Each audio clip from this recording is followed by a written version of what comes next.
కాశీ క్షేత్రంలో మణికర్ణిక ఘాట్‌కి చాలా ప్రత్యేకత ఉంది.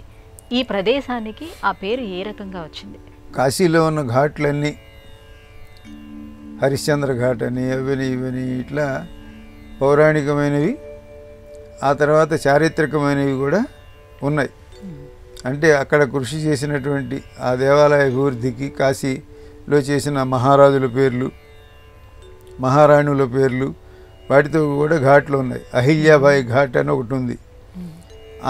ఆమె ఇప్పుడు మనం చూసే కాశీ దేవాలయం నిర్మాణానికి ఆమె ఆస్తిపాస్తులన్నీ ఖర్చు పెట్టింది, చాలా కృషి చేసింది. ఆ విధంగా ఆమె పేరుతో ఒక ఘాట్ ఉంది. కానీ అన్నింటిలోకి ప్రసిద్ధమైనటువంటిది స్కాందాది పురాణముల్లో చెప్పబడినటువంటి కాశీలో ప్రధానమైనది మణికర్ణిక ఘట్టం. ఈ మణికర్ణిక ఘట్టం అనేది దాంట్లో మధ్యాహ్నం సూర్యుడు మధ్యాహ్న సమయంలో శివపార్వతులు వచ్చి అందులో స్నానం చేస్తారని ఇప్పటికి కూడా అందరూ వెళ్ళి మధ్యాహ్నం వేళ స్నానాలు చేస్తారు. ఇంకా ప్రతి ఘట్టానికి ఉన్నటువంటి శ్మశానములు, అంటే ఆ ఘట్టం హరిశ్చంద్ర ఘాట్ కానీ ఈ ఘాట్ల దగ్గర దహనాలు చేస్తారు. అందరూ కాశీ ఎందుకు పోతారంటే చచ్చిపోదామని పోతారు. అక్కడ పోతే వెంటనే శివుడు మన చెవిలో పంచాక్షరి చెబుతాడని ఇవన్నీ వాటితోటి చాలామంది కాశీ పోయి అక్కడ ఉండటం దేనికోసం అంటే 9 రోజులు 9 నెలలు 9 సంవత్సరాలు తల్లి కడుపులో ఎంతకాలం ఉన్నామో అంతకాలం కాశీలో ఉండాలని, ఉండి కాశీలో పోవాలని కోరుకుంటారు. ఆ కోరుకోవటంలో ఈ మణికర్ణిక ఘట్టం అనేది ఇది చాలా ప్రసిద్ధమైనది. ఘట్టాన్నే మనం ఇప్పటి భాషలో ఘాట్ అంటాం.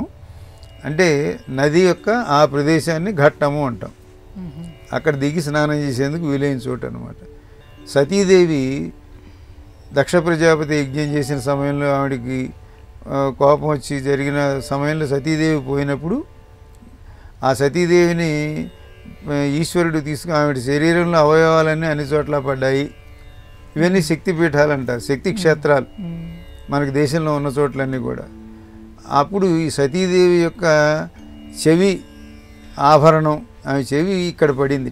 అందుకని ఆమె చెవికి పెట్టుకున్న దిద్దులు ఆభరణం ఏదో మణులతో చేసిన మణికర్ణిక, కర్ణమునకు పెట్టుకునే ఆభరణం కాబట్టి దానిని అక్కడ పడింది కాబట్టి ఆ ఘట్టం పేరు మణికర్ణిక అని వచ్చిందనమాట.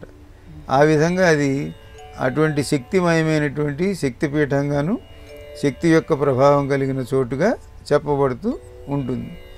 కనుక కాశీలో ఎక్కడ చేసినా చేయకపోయినా మణికర్ణిక ఘట్టానికి వెళ్ళటం అనేది కాశీ వెళ్ళిన వారు అందరూ కూడా తప్పకుండా చేయవలసిన పని. అంతేకాకుండా సూర్యుడి నన్నెత్తి మీద ఉండగా మధ్యాహ్నం వేళ కాశీ మణికర్ణిక ఘట్టంలో స్నానం చేయటం వలన మనం శివపార్వతుల యొక్క అనుగ్రహాన్ని పొందగలుగుతామని, కాశీ విశాలాక్షి అమ్మ యొక్క అనుగ్రహం కలుగుతుందని చెబుతూ ఉంటారు. ఆ విధంగా మణికర్ణిక ఘట్టం అనేది కాశీలో ప్రధానమైనది శక్తి క్షేత్రం.